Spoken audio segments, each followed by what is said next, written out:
கனடாவின் பீல் பிராந்தியத்தில் கப்பம் கோரல் சம்பவங்களுடன் தொடர்புடைய மேலும் 5 பேரை போலீசார் கைது செய்துள்ளனர். பிரம்ப்டன் மற்றும் மிசிசாகா பகுதியில் தமிழர்கள் உட்பட தெற்காசிய நாடுகளைச் சேர்ந்த நபர்களை இலக்கு வைத்து இந்த கப்பம் கோரல்கள் இடம்பெற்றுள்ளன. இந்த கப்பம் கோரல் சம்பவங்களுடன் தொடர்புடைய சந்தேகத்தின் பேரில் இதுவரையில் மொத்தமாக 21 பேர் கைது செய்யப்பட்டுள்ளனர்.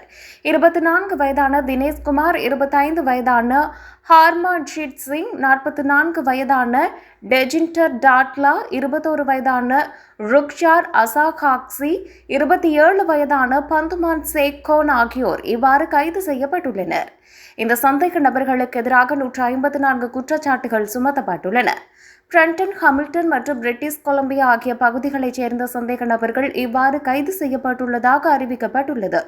கப்பம் கோரல் மற்றும் அச்சுறுத்தல் விடுத்தல் தொடர்பில் கடந்த 2023ஆம் ஆண்டு விசாரணைகள் ஆரம்பிக்கப்பட்டிருந்தன. முகநூல் மற்றும் வாட்ஸ்அப் ஊடாக இந்த கப்பம் கோரல்கள் மற்றும் மிரட்டல்கள் விடுக்கப்பட்டதாக தெரிவிக்கப்படுகிறது. இந்த கப்பம் கோரல் சம்பவங்கள் தொடர்பில் தொடர்ந்தும் விசாரணைகள் முன்னெடுக்கப்பட்டு வருவதாக கூறப்படுகிறது.